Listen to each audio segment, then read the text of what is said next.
Adriana. Valdo, muito obrigada. Vou pedir para você continuar aqui com a gente, não vai embora não, porque agora a gente vai conversar com a deputada Perpétua Almeida, do PCdoB do Acre. Ela, que já está aqui com a gente também, é autora da PEC para proibir que militares da ativa ocupem cargo civil na administração pública. Então, a gente continua com o Valdo Cruz, Júlia do Ailib também está aqui com a gente, vai participar dessa entrevista. Agradeço muito a participação da senhora, deputada, aqui com a gente também. Júlia, por favor. Bom dia, Adriana, Valdo. Bom dia, deputada. Obrigada pela sua presença aqui na Globo News. A primeira pergunta que eu faço para a senhora é se essa decisão do comandante-geral do Exército de não punir Pazuello ontem, se vai ter uma interferência no sentido da senhora conseguir as assinaturas necessárias para uma PEC, 171 assinaturas na Câmara. Como é que está esse processo de coleta dessas assinaturas? Bom dia, Júlia. Bom dia, Adriana. Bom dia, Valdo. Primeiro, é bom a gente não esquecer o que o Constituinte quis, lá em 88, que foi exatamente no seu artigo 14, ao tratar dos direitos políticos dos brasileiros, separar a questão dos direitos dos militares. Porque o que o Constituinte queria? Separar os militares dos problemas do dia a dia da política brasileira. Então, é preciso a gente colocar esse debate. Quando nós tivemos a preocupação de construir uma proposta de mudança na Constituição para tratar exatamente da ocupação de cargos, nós trouxemos aquela preocupação do Constituinte naquele momento. E aí, a partir de ontem, inclusive, eu recebi dezenas de telefonemas de parlamentares me procurando, Perpétua, cadê aquela sua PEC que coloca regras na ocupação de cargos políticos por militares da ativa. Eu recebi muitos telefonemas, os parlamentares querem assinar, vários disseram, olha, eu vou te ajudar, vou fazer contatos com outros parlamentares. Porque todo mundo ficou preocupado com a situação. Deputada, o Valdo tem uma pergunta para a senhora. Valdo? Deputada, a senhora já conversou com o presidente da Câmara, Arthur Lira, sobre essa proposta da senhora? A gente sabe que essa medida vai contrariar o Palácio do Planalto, mas nós também vimos o presidente da Câmara, Arthur Lira, assumindo a liderança para votar aquele projeto que cria o Estado Democrático de Direito no Brasil, revogando a Lei de Segurança Nacional. A senhora acha que neste campo o presidente da Câmara, Arthur Lira, vai ser um aliado da senhora para a tramitação dessa proposta de emenda constitucional?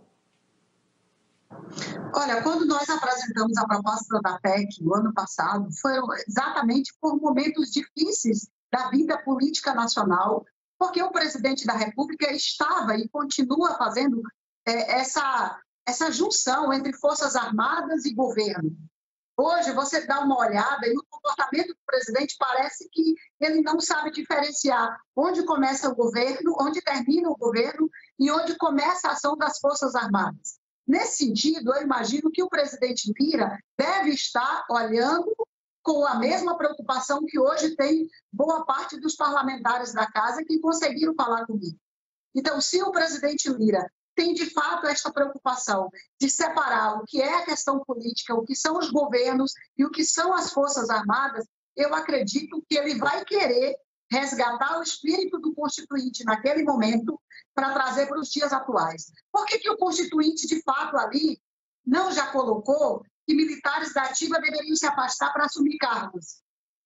Nós estávamos saindo de uma ditadura militar, era a primeira Constituição do Brasil pós-ditadura, e penso que ali ninguém imaginou que nós poderíamos estar vivendo este momento. Infelizmente, nós estamos, onde um presidente da República, que por mais que ele seja o comandante em chefe das Forças Armadas, mas acima dele tem a Constituição brasileira, que ele tem o dever de respeitar. Deputada, queria entender um pouquinho mais a PEC, porque a gente sabe que tem uma série de militares que ocupam cargos na ativa já tradicionalmente. E isso até então não era uma questão de se colocar em xeque a democracia, a relação entre Forças Armadas e Executivo. Por exemplo, no Palácio do Planalto, quem costuma dar o apoio para o presidente geralmente são militares, que estão lá no gabinete, tocando, né, o dia a dia, ajudando na agenda do presidente e tudo mais. Como é que ficaria, então, essa questão? A restrição é para todos os militares, não podem atuar no executivo? Explica um pouquinho mais para a gente entender. Olha, Júlia, é preciso a gente também fazer uma diferenciação que há cargos militares, sim. O próprio Ministério da Defesa tem cargos exclusivos de militares. E em torno do presidente da República também, inclusive a sua segurança. Então, não é disso que nós estamos falando.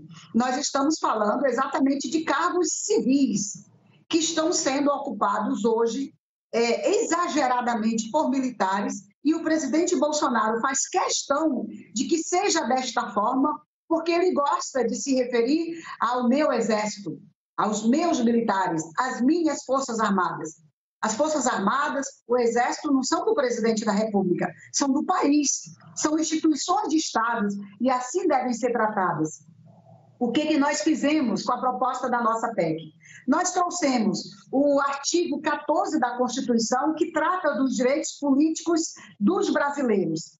E ali o Constituinte já fez uma diferença com relação a como os militares da ativa deveriam ocupar cargos ou não. Nós pegamos esse artigo e trouxemos aqui para para o artigo 17 da Constituição. A gente faz uma modificação nele, que ele trata dos militares. E a gente cria o 23º inciso e colocamos o seguinte: a ocupação de cargos de natureza civil na administração pública, em se tratando de militares, tem regras. Aí eu pego as mesmas regras lá do artigo 14, que o Constituinte teve a preocupação de fazer. Se você tem menos de 10 anos, você se afasta. Se você tem acima de 10 anos, você terá que ir para a inatividade para ocupar cargos de natureza civil, para não haver esta confusão que está havendo agora. O presidente Bolsonaro coloca o comandante do Exército numa saia justa, no momento de dificuldades. E é bom lembrar, ele não cria um problema só para o comandante do Exército. Ele cria um problema para o comandante da Marinha, ele cria um problema para o comandante da Aeronáutica e para as demais forças. Porque hierarquia e disciplina são princípios fundamentais nas Forças Armadas de qualquer país.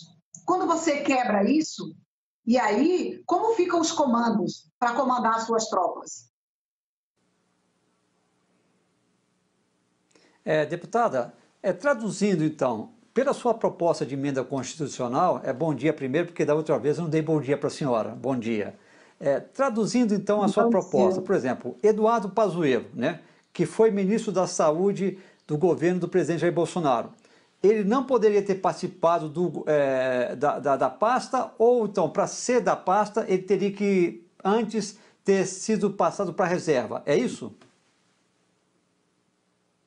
Aprovando a nossa proposta de emenda à Constituição, que eu reafirmo, é um resgate do que quis o Constituinte de 88 lá atrás, nenhum militar da ativa, acima de 10 anos de serviço, poderia participar de nenhum cargo de natureza política, como foi o caso do Pazuello como ministro da Saúde, sem que ele fosse para a reserva. Deputada, agradeço muito a participação da senhora aqui com a gente. Muito obrigada pelas informações. Agradeço muito a Júlia e ao Valdo também, que conduziram essa entrevista aqui no Edição das 10. Obrigada para vocês. Valdo, a gente ainda volta a se falar. Obrigada. Obrigada, Valdo. Obrigada, meninas.